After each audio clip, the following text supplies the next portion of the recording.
Hi there, and thanks for listening to the Adulting is Easy podcast. This is your host, Lauren, and today we're going to make adulting easier by making money easier, as we always do.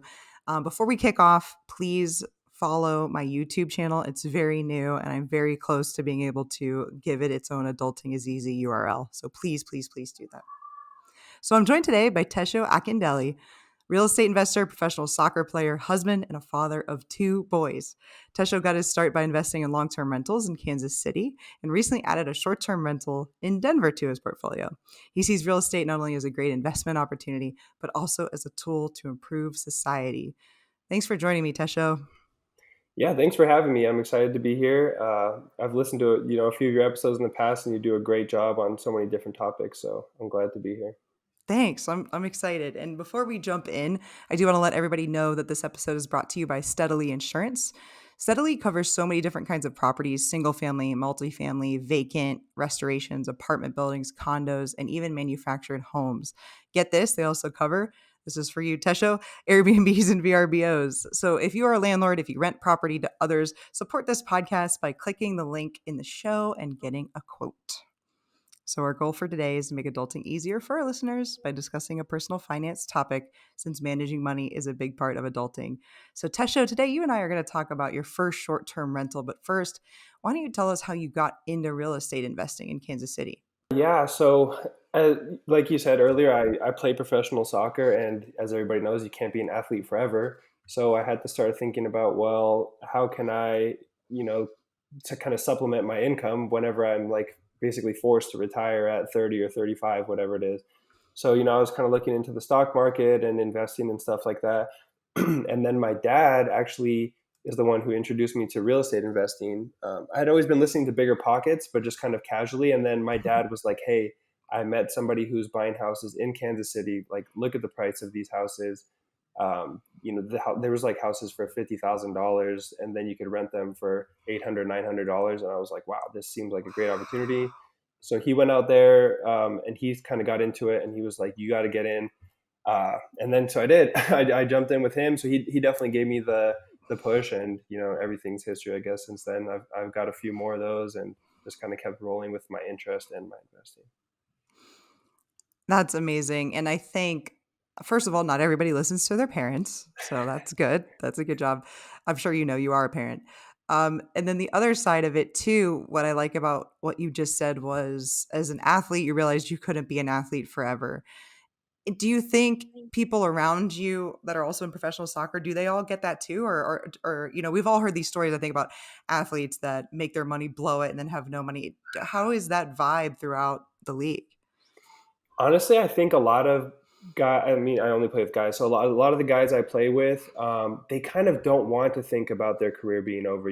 I'm not sure if people think that, okay, if I'm thinking about it being over, maybe I'm jinxing the here and now, or if it just looks bad, if I whatever. I'm not sure what the reason is, but a lot of people, to be honest, are not really thinking about how am I going to save money for later, or like what am I going to do after. They're just really focused on the here and now. And that's important too, because you can make a lot of money being an athlete, so it's important to focus on the now, but that money eventually runs out. So if you spend it all, or you have nothing saved away, like one day that spigot is turned off basically, and you go into the world as, like, say, a 30-year-old or a 35-year-old with basically no job skills, no money saved. It can be a difficult situation for people.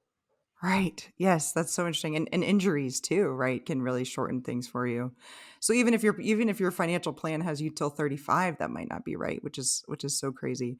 For sure. So you started in Kansas City with the long-term rentals, right? You said they're like about $50,000 each, rent for 8 to 900 bucks. Those are pretty good numbers. Why, first of all, why get out of Kansas City and go to Denver, but also why do the short-term rental thing?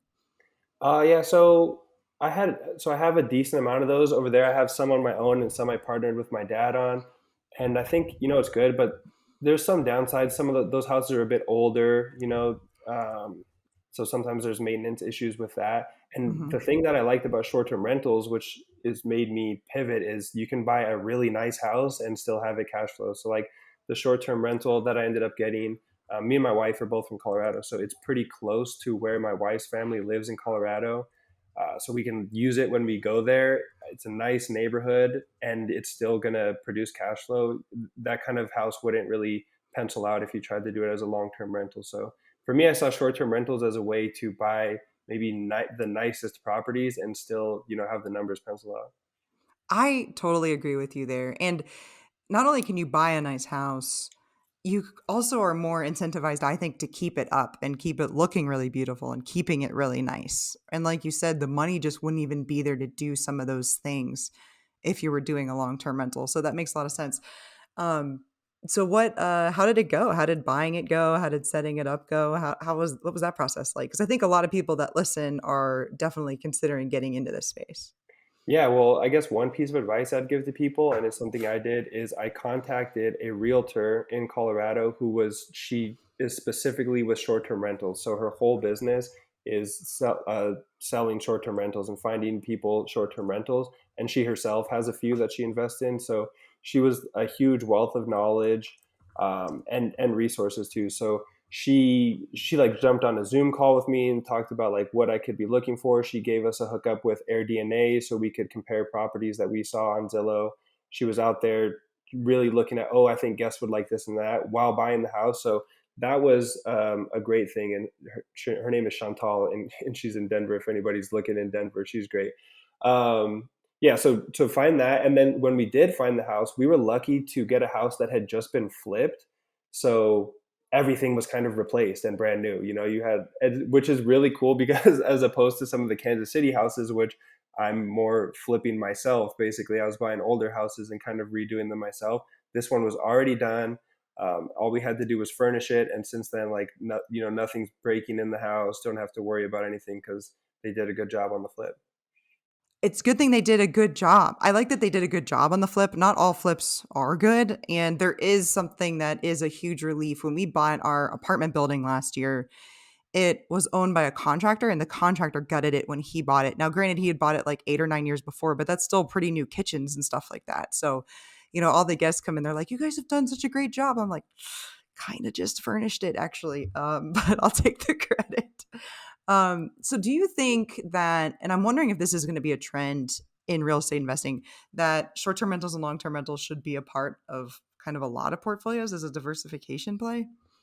Yeah, I definitely I think so, but at the same time, everybody should just do kind of what's comfortable for them. At the end of the day, you need to do like what's sustainable in the long term. How you build wealth in real estate or in general is by doing something consistently for the long term. So I would say there's no right answer. It's probably best if you can mix the two, but if you really don't want to deal with short-term rentals and furnishing places, or on the other hand, if you don't want to deal with, tenant leases long terms, like don't do that. Like just do Yeah. whatever you think you can stick to for the long term. Buy houses that you're comfortable like holding on to through the ups and downs of a market. And there's no real formula. The only key to success really is like doing it for a long time. Yeah, that's a great point. There's so many ways to invest in general, and even within real estate, there are so many ways to do it. And I think that's a good point. And one of the questions I had for you that I should have been asked everybody that I've ever done a short-term rental episode with, I should have asked this question. What percent of owning or short-term rental and is hospitality versus real estate investing?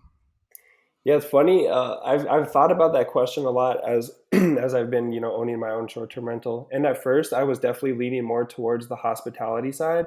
But what I kind of have thought now is if you set things up right up front, if you set up your systems, I have a property manager too, which helps. But if you have the automated messaging and your house is furnished properly and you have good check in instructions, the hospitality side almost takes care of itself. So I'm going to go with the real estate side and say that location is extremely important. With short-term rentals, like people care a lot about being in the best location, and so whereas a long-term rental, if you're 2 blocks away from a cool place, it doesn't really matter as much to people. But in a short-term rental, like you need to be in a very prime location, and I think that matters much more. So I'm going to go with that. I'm going to go with the real estate side of it and specifically location because it matters a lot when you're trying to get guests to book your place. I totally agree with everything you just said there. It is key once you get your systems in place, and that's true with long-term investing, long-term rentals as well. I'm not so great at the systems for there. My systems for the Airbnb are really spot on. I have all inherited long-term tenants right now, and I can't kind of get them all on my level. But As I replace them over time, I will. Any big learning moments, either from the purchasing process or the setup process from your first short term rental? Yeah, I would say because so all the properties I bought long and short term have been long distance, and with the ones in Kansas City, I never went out there. You know, I just bought them long distance. I talked to a property manager, had it all set up long distance. I thought maybe the same could be done from short term rentals, but honestly, the furnishing process, I think really you have to be on the ground to do it. So my wife was able to fly out a few times, and we had help from our family who lives in the area. So that's kind of like a word of caution because I know a lot like long distance investing is kind of in fashion, and it is definitely possible with short term rentals. But I think that you have to plan to really get out there when you get the property stood up. So that's one lesson. Another lesson I would say is like there's just some guests that maybe can't be pleased. So my thing usually is like, you know, if there's an inconvenience, I might give them a little bit of a refund or whatever, and it had worked really well until we had one guest who complained about a number of things, you know, and it seemed like what are they even talking about at this point? And you know, I told the property manager, yeah, give them a refund at the end, and she for like a little, I think it was like $25 or $50, and she said, I don't think we should because they're going to be upset anyways. And she was right. They gave us like a 4-star review. It wasn't bad, but they still gave us a 4-star review after we accommodated like every little thing that they had asked for, and we gave them a refund. And so, you know, maybe sometimes you just realize you got to cut your losses, and you're not going to be able to please everybody. But I think in the long term, you know, you'll be able to do a good job. I agree with that too. And also, what I will say about giving guests things kind of preemptively when they don't ask is sometimes I think if you just fix the things quickly and you accommodate quickly, we've had recently ACs go out a few different times on guests, and we got them fixed within like 3-4 hours, and I didn't even offer them anything for that because it's like, I'm What can sorry, you things do? Yeah, what happen. can you do? Yeah, and we got it fixed quickly. Now, if I couldn't have done it that day and had to wait till the following day or something like that, then that's a different situation. But I think in a lot of cases, most guests are reasonable. And I also agree where there's some people that are they're just never going to be happy. And sometimes I can tell before they book, right? Like if they ask a ton of questions, really Yeah, nitty gritty stuff, I'm like, this is not good, right? And I'll kind of gently suggest that they book somewhere else, and yeah, and that so might that that helps might a be lot. hard.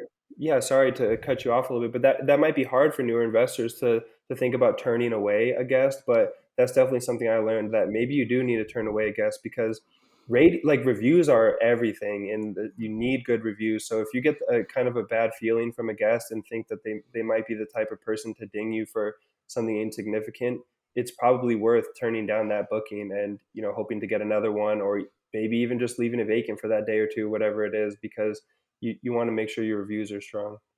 Absolutely, that's a great point. Have you stayed in a bunch of Airbnbs other than yours since you've had one? I don't think I've stayed in any since I Ok have one. I think in my okay, life I've stayed in maybe 2, but okay.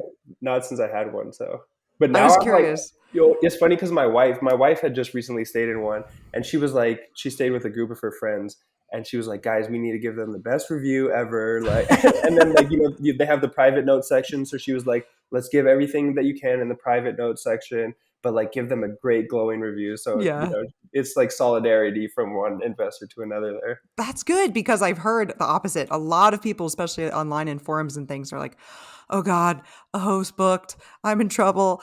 And I tell my mom the same thing. We stayed in one recently, and she was asking me, what should we review it, and should we, it reeked of marijuana real bad, Hmm. and we were like, should we put it in the review? And I said, if other people have mentioned it, I would put it in the review because it's not being fixed. We went back and looked at the reviews. Nobody had mentioned it, so I think it probably was the people right before us, and so, we made that decision not to mention it, right? So it is interesting. It's fascinating to me that some hosts don't have empathy for their hosts because I totally do too. Like, because 5 stars on Airbnb, if anybody doesn't know, that's like table stakes. A Hmm. 4 is like you're Heaven. failing. Like, yeah, Yeah. it's so bad. Yeah, I heard somebody say that guests don't really understand that it's a pass fail system. Like it's not a gradient. It really is 5 stars passing, 4 stars failing. So, and it's kind of too bad that the guests don't really understand it that way. Like maybe Airbnb should just do it as like a pass fail instead, and then more people would just pass. I don't know, but it is really tough, and the difference between a 5 and a 4 is a big deal. Right. I also was thinking maybe they could do it out of 10 stars. Because then, like, because some people don't want to give you perfect. Hmm. And then you still get a 9 out of 10, right? Which I think would be like better, than because that's like a 4.5 out of 5. Now people just, they won't give you a perfect if there's anything wrong. Yeah. I've had people Um, give me 5 stars on all the categories and like a 4-star overall. that And happened I'm to me like, once I don't too. understand what did, and Yeah. all the reviews were positive, no private note. And I said, okay. I But know. Yeah, like you said, you're just not gonna please everybody. It's yeah, just not gonna happen. I do think Superhost at 4.8 is doable, right? You can get like, I don't know, one out of every 5 or 10 reviews can be a 4. So it can be done, but I just wanted to do that plug for anybody out there. If you are staying in Airbnbs, know that a 4 is like really, really bad. yeah, for sure. So we heard it in your bio, Tesho, that you believe that real estate investing can be good for society. And I love this about your Twitter and everything that you post on there. And we'll drop your handle in a little bit here for people, but tell us more about that. Yeah, I think there's a few ways. So I guess starting with the long-term rentals, I mentioned I was buying some older houses that were kind of beat up. So just the ability to go in, get a house that's beat up, really put some care and money into it, fix it up, and have it kind of be a shining example for the neighborhood. I think that's one great way that real estate can be positive for the neighborhood. Then I think treating tenants well, helping tenants get connected with. So I think it's kind of more applicable maybe to long term than short term stuff. But with long term real estate, you can help get tenants connected with maybe resources if they lose their job and are struggling to pay rent. Instead of just kicking them out right away, you can help them get connected to job resources, get connected to rent relief kind of things.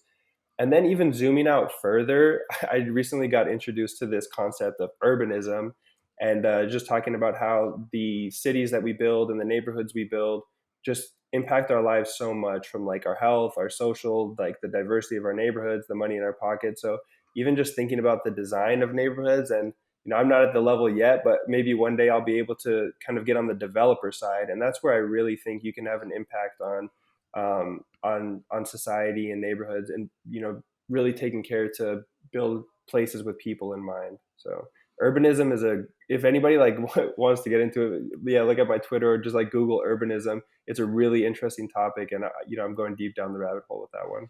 Yeah, I love that. And whenever you post those things, I automatically think about 2 years ago, we bought a bed and breakfast, and that's how all this craziness started for us. But the bed and breakfast is walkable to downtown. So we live in the house and we have these accessory dwelling units that we rent out. And our lives changed so much from being able to walk, from being able to go outside of your door and walk to bars and restaurants, or bike over to the beach, or walk to the water.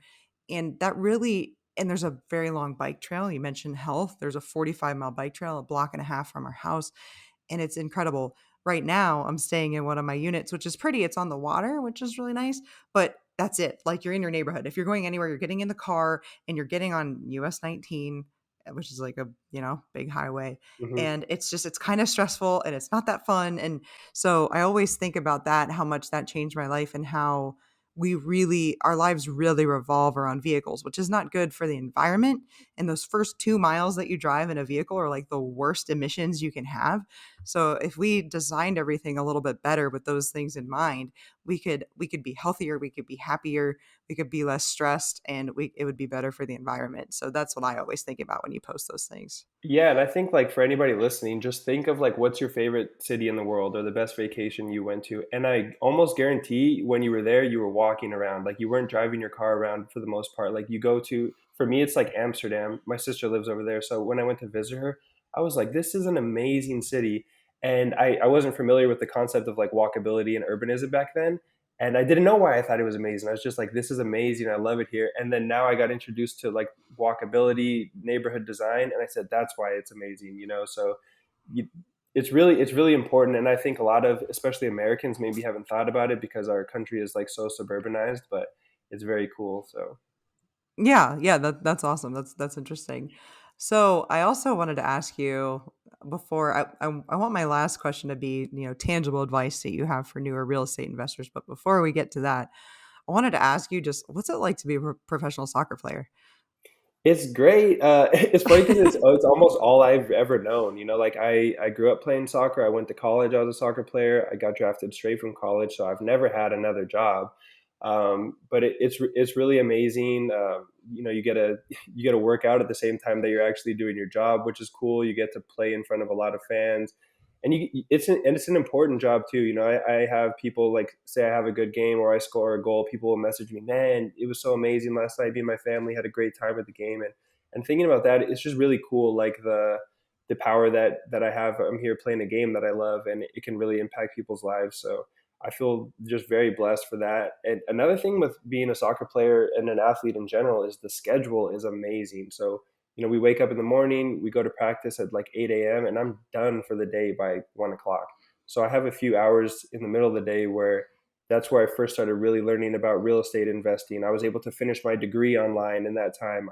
I'm now able to like learn about urbanism and stuff like that. So our schedule is also really good to just expand ourselves as people and you know, network, learn different stuff like that. And I think that's something that maybe some more athletes should take advantage of, and they're not. That's interesting. What's the off season like? For us, it's usually like 4 to 6 weeks or so, and it's like Oh, the winter okay. time. So but that's it's funny because like that doesn't seem that long, maybe compared to like NFL or something, but compared to soccer around the world, it's actually pretty long. Like 6 weeks, Okay. most guys might get like 3 weeks in Europe, so 4 to 6. The European guys are always like, "Oh, you guys are lazy. You guys have so much off time." But yeah, so but it's nice because you know we always get like around Christmas time, and so I can go back to Colorado and see my family there, or and usually me and my wife can get on a vacation or maybe take the kids somewhere. So the off season is good, but at the same time, you can't get too out of shape. So Right. like after Christmas, you know, I'm eating good on Christmas Day, and the next day I got to be out there like running sprints to work it all off. So, That's what but I it's was good. It's wondering. good. That was Yeah. my main question. Like, are you often, do you have to discipline yourself? And is that hard? And, that was kind of my question. I mean, I guess obviously if you're an athlete, you're disciplined. You got to be disciplined with sleeping and eating and working out and all of those things anyways. So maybe it's not a problem, but Yeah, that's I what I think was that wondering. translates to investing well too. You know, like you have to be disciplined to be a good investor. Like you have to stick to if you have a criteria for short-term rentals you're looking for, and you're not finding the deal for a few months, you might try to stray from it, but no, you have to stay disciplined. Like you have to know what you're looking for, and then if you have a system for how you manage your properties, and a guest asks you to break it, you have to be firm in that, stay disciplined. So, I think maybe the discipline that I've learned in sports has kind of translated to help me in my investing career as well. Yeah, absolutely. Do your kids play soccer? So I have a 3.5-year-old who he does play soccer. He loves it, and then I have a 1-year-old who he's just about to start walking, so not yet, but as soon as he's walking, he will be. Are his shin guards like this big? Well, I'm they here don't even if you're have not shin watching guards this yet. on YouTube, it's like 3 inches if you're not watching if you're just listening, like, okay, they don't even have them, I don't even okay, think they but could kick each other hard enough yet to like need shin guards. So they could barely okay. barely stay on their feet. They're more worried about like how to dribble, and like they play some fun games or practice and stuff like that. So Okay, okay. Yeah, and this is, like, where they all follow the ball around, right? Like, in literally, a yeah. big group, yeah, okay. I vaguely remember those days. Alright, so that's cool. That was really interesting, and I just wanted to ask you about, being a professional athlete because I don't talk to a lot of professional athletes in my daily life. Um, But you did a really good job of tying it back to real estate, how, and that's why I asked about the kids, because I think we see that with kids growing up. The kids that play sports are disciplined in other areas of their life as well. And some of it is time management. They have to be. And so I love how you tied that back to investing in real estate and things like that. So getting back to that topic, a lot of people listen to this podcast or message me and probably message you on Twitter. They're just starting out. They're just thinking about how to get involved in real estate. And they may be, I think in a lot of cases, are maybe trying to decide between even long term rentals and short term rentals. What advice do you have for people that are, you remember what it was like to be learning? What advice do you have for those people that are kind of just learning how to take all this information, narrow it down, and then take action? Yeah, so one thing I would say is just try to connect with people who are kind of on the same path as you, or maybe one step ahead of you. Like, and a great way to do that is local meetups. So just go find you can do this through Bigger Pockets or even Google. Just Google like real estate meetups in my area, or you can Google short-term rental meetups in my area. Facebook is also a great resource for that. Well, there's a lot of good Facebook groups in different cities. So go connect with the people who are in your city, in your neighborhood that are doing this, and they'll have great advice for you. So that's kind of step one. And then step two is maybe just don't overthink it too much. You know, should I do a short-term rental or a long-term rental or this place or that place? Like getting started is much more important than getting it perfect. You know, you can always adjust down the road. And I think it's much more important to just like get your foot in the game because the momentum will start building fast. You know, whereas I've seen people who have talked about this for years and haven't pulled the trigger on anything, and they're getting lapped by people who just stumbled into it, maybe didn't do the best first deal, but on deal three they're crushing it. So just get started.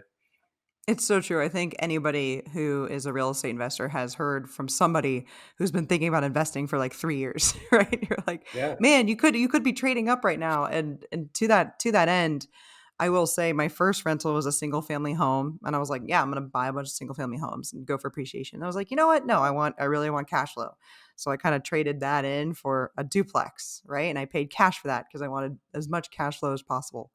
And then I was annoyed. I didn't have all these leveraged gains. So traded that into a 6 unit and then switched to short-term rentals along the way. So I said that to say how you start doesn't have to be how you finish. And it doesn't have to be this preordained thing where you have to have it all planned out. You really do just have to start. And I mean, don't lose money on your first deal, but even if you just break even, you will gain in so many ways other than financial. You'll learn about yourself as a person. You'll become more resilient. You'll become more confident. And totally true, Tesho. I think it's about deal three where you can be really rolling. Yeah, and even like you can do all the research in the world, but there's just some of the kind of nitty-gritty details that you cannot learn until you're really in it. You know, I always frame it as like you can get 80% of the way there, and I think once you feel like I'm 80 to 90% sure of what I'm doing, then you got to jump in because you won't get that 100% until you actually do a deal. Yeah, that's about as good as it gets, I think, being 80 or 90% sure. Mhm. So, is there anything else you want to add, Tesho, before we wrap up? No, I thought that was great. You covered a lot, and yeah, I just wanted to give props to you. I mentioned this right when we first talked, and I just so good that you're doing this podcast for people, and you've been so consistent about it. It's not easy, and it's just such a benefit, like that you're putting this kind of content out into the world. Thank you, and thank you so much for joining. I know we've been talking for like 2 or 3 months about it, so thanks for bearing with me while I got through my backlog. So why don't you tell people how to get in touch with you? Obviously, we've mentioned Twitter, but if there's any other ways too, and what that handle is. Yeah, Twitter is my main thing. It's just Tesho13. I'm also Tesho13 on Instagram.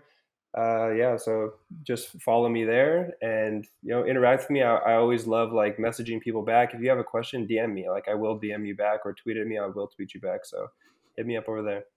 Can attest. He will respond to you.